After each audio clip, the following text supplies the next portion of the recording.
So the obvious parameter would be loudness, the loudness level. Um, but then on the other hand, when we were talking with people with the condition, we realized that as soon as they know what's going to happen, or especially this special person, as soon as she knew what was going to happen in the music, almost everything was possible. So we need to focus on publishing the music before the actual event, so people can adjust in their own time at home. They have their setting, they have their space, and they have their own their own possibility, their own way to get to know the music. So when they will actually see the performance, they already know what's going to happen. So that seems to be a very important thing.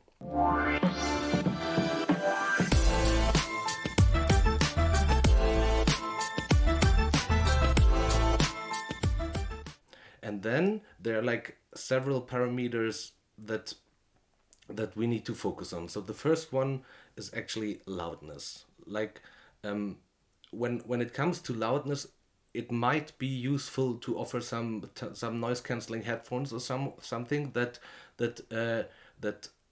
people who have special needs, who have oversensibility to loudness, that those people can put them on. Actually, if we provide them, or if we write them an email before that they should bring theirs, that could be necessary. Then um, we should we shouldn't get too loud. So actually 85 dB is actually a loudness level that one can be exposed to quite a long time. So for example, in rehearsals, we could measure that. We could measure how high do we get, and are there like longer parts or longer spheres where we go beyond that. And if we do that, we especially need to think about if it's actually necessary, or if there is another way to if there's another way to articulate that what the loudness might do. Like loudness is usually something that is very expressive, that is very strong, that is and is there a way? Maybe we could do it through the instrumentation, maybe we could do it through a very long climax. Maybe we can find other musical parameters where we can express the same thing as we would do with loudness. That's something very necessary. Predictability is an issue. It is, but it seems to be an issue in all the sensitive stimulations. If something is predictable, it's easier to adjust for everyone. And for example, if we had this example of like a sudden percussion bang or something, that's something um, that's that's something we need to think about whether we actually need it. I think you should avoid those. Like, keep the music predictable. Keep the climax predictable. Um, Take the audience in the process. Use melodies that come along a lot, so that people um, understand your music very well. That's something I think it's really important. If something unpredictable is coming because it's actually necessary because of the whole dramaturgy or anything, then what we were thinking about in our research group was that we you might could use pictograms, like that pop up at some very good visible point, that people know, oh, soon something is going to happen, maybe I should put my headphones on or something. Or yeah, that people see now the music is becoming very loud, or that people see now the brass section is going to start because they have like a very certain timbre or something. So we thought about that.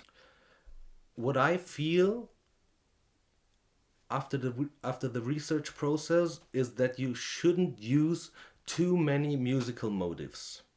Like, um, keep short sequences.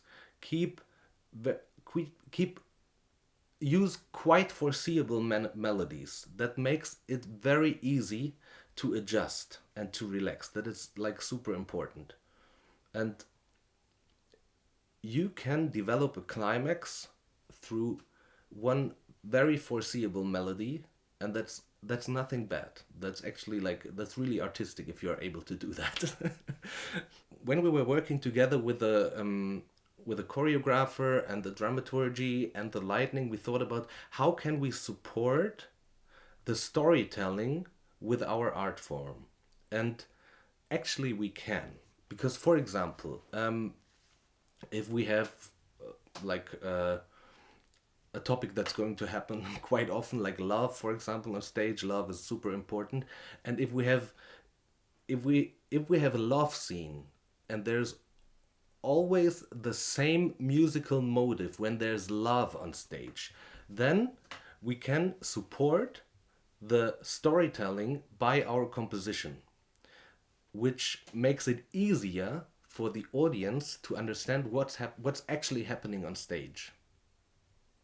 Or if there's anger, and we would use like some like very silent and decent violin pizzicato or something, which would always be something like pop pop pop pop pop pop pop pop pop pop. Then if there's anger on stage and you hear this very noticeable motive, the audience, who needs our support in understanding the story and the dramaturgy, the audience understands what's happening, and we can support it. So usually when we compose, we just let it flow. We just let it flow. But the difference is that now we have to think on so many aspects. Like sometimes we need to not do something because it's for the higher good.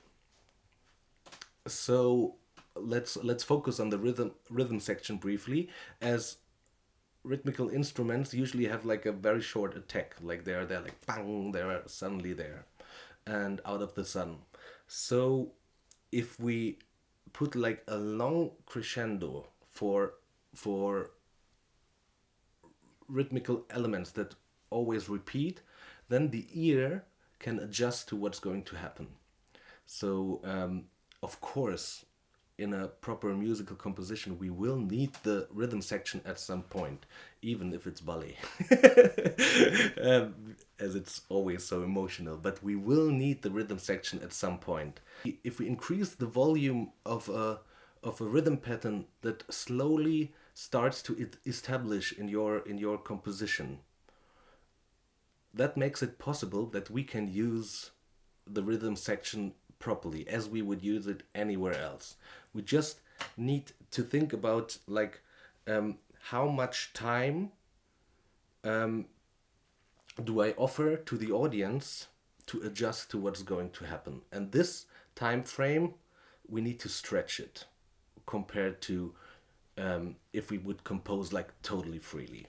But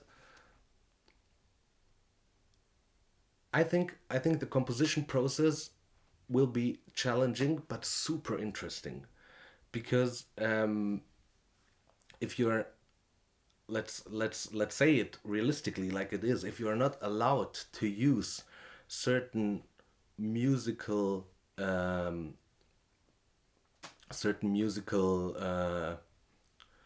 tools, if you're not allowed to use certain musical tools, you have to think about how can I express the exact same thing in a, let's say, autistic friendly way.